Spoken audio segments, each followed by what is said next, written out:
Alors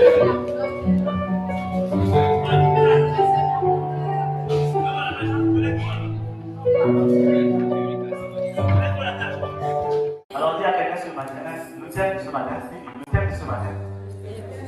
Non, pas là, quelqu'un, pas là, le plus parler, choisis. Dis à quelqu'un, le thème de ce matin, c'est ta mentalité. Ta mentalité. Notre mentalité. Donc le thème de ce matin, c'est la mentalité. Amen. Amen. La mentalité.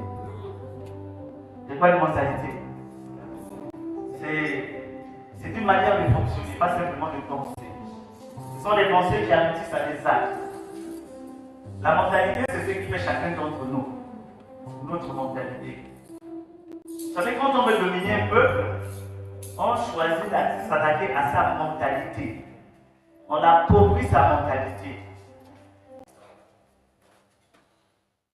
Lorsque nous allons dans le livre de Nombre, au chapitre 14, ensemble verset 104, en lisant, nous découvrons une chose. C'est que Nombre, au chapitre 14, verset 34, il est dit: de même que vous avez mis 40 jours à explorer le pays, vous porterez la peine de vos iniquités 40 années. Pourquoi est-ce que le peuple d'Israël, pour un parcours de 40 jours, s'est retrouvé à faire 40 ans? C'est à cause de leur mentalité. Leur mentalité a été à l'origine de tout ce qu'ils ont vécu dans le désert. Pendant que je méditais, je me suis posé une question. Je ne sais pas si quelqu'un peut me dire ce matin. Qui dans le Nouveau Testament a vu Dieu, entendu Dieu parler en disant à un peuple que je vous reproche votre relation avec le diable? Quel passage biblique dans l'Ancien Testament parle du diable, où Dieu vient se plaindre que le diable fait des choses au milieu du peuple? À chaque fois que Dieu s'adressait à son peuple, dans l'Ancien Testament, il les reprochait de l'état de leur cœur. Ce n'était pas la présence du diable. C'était toujours l'état de votre cœur. Qu'est-ce qui t'éloigne de Dieu? Ce n'est pas le diable. C'est l'état de ton cœur. Et donc Dieu reprochait beaucoup sur la mentalité. Mais lorsque nous allons dans le livre de Matthieu 19, verset 21, nous voyons qu'en Matthieu 9, verset 21, il y a quelque chose d'extraordinaire. La façon de penser. La façon de penser est importante.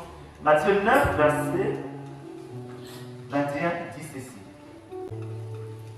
La femme à la perte de sang, ayant vu Jésus, ayant entendu parler de Jésus, se dit en elle-même. Car elle disait en elle-même: si je puis seulement toucher son vêtement, je serai guéri. Écoutez la mentalité de cette femme face à un défi. Sa mentalité change et elle dit: si seulement je touche, ça a changé. Pourquoi? Parce que pendant longtemps, elle est restée condamnée par une mentalité de privation. Elle est restée longtemps sur une mentalité des choses, mais ça n'arrivera pas. Ça ne se fera pas. Rien de bon ne sortira de là. Donc, elle avait créé son monde sur la base de cette mentalité. Beaucoup de personnes ce matin pensent qu'elles ne valent rien. C'est leur mentalité qui fait. Pourquoi est-ce qu'on pense qu'on ne vaut rien? Mais parce qu'on n'a rien entre les mains. Donc pour nous, on ne vaut rien du tout. Pourquoi est-ce qu'on pense qu'on ne peut rien? Mais c'est parce qu'on a entendu trop de choses bizarres sur notre famille. On a entendu trop de choses bizarres par les prophètes. Ton mari est comme ça, c'est vrai. Donc c'est pas la peine de faire des efforts. C'est une mentalité qui t'a été imposée. Donc, mais la femme, elle avait entendu pendant combien d'années? 12 ans ou 18 ans, je ne sais pas trop. Les médecins l'avaient traité, on l'avait dit que ton cas, il est fini. La Bible dit qu'elle avait dépensé tout son argent. Elle avait perdu tous ses espoirs. Il n'y avait plus rien. Mais on elle, il y avait encore une flamme. Et qu'est-ce qui s'est passé? Quand elle a entendu Jésus, elle n'a pas dit Jésus, guéris-moi comme les autres. Elle a changé de mentalité. Elle s'est Si les autres pour réussir, ils doivent toucher, Jésus doit prier sur eux. Si les autres pour réussir, Jésus doit les parler, moi, pour réussir, je n'ai besoin que de toucher son vêtement. Moi, pour réussir, je n'ai besoin que de faire une rencontre. Moi, pour réussir, je n'ai besoin que de me lever de ma maison pour sortir. Moi, pour réussir, je n'ai besoin que d'avancer dans ma vie. Parce qu'il y a des gens qui sont là, ils prient chaque matin, ils attendent une bénédiction qui ne viendra jamais. Non, ce n'est pas que la bénédiction ne viendra pas. La bénédiction est là. Il faut la bénir à l'extérieur pour qu'elle se manifeste. Amen. La femme s'est dit, wow, si je peux seulement toucher son vêtement. Bien aimé, à combien de personnes dit-on des choses et qui disent, moi je sais que c'est déjà.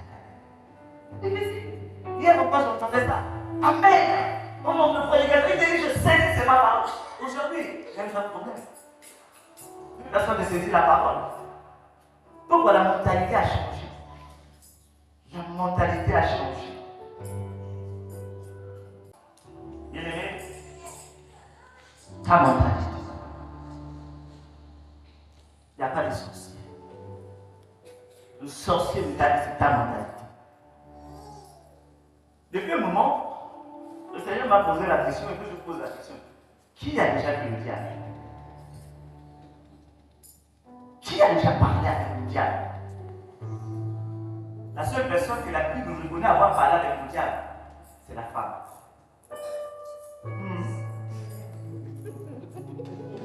C'est la seule personne que la Bible dit qu'elle a parlé. Elle n'a même pas parlé avec le diable. Elle a parlé avec le serpent.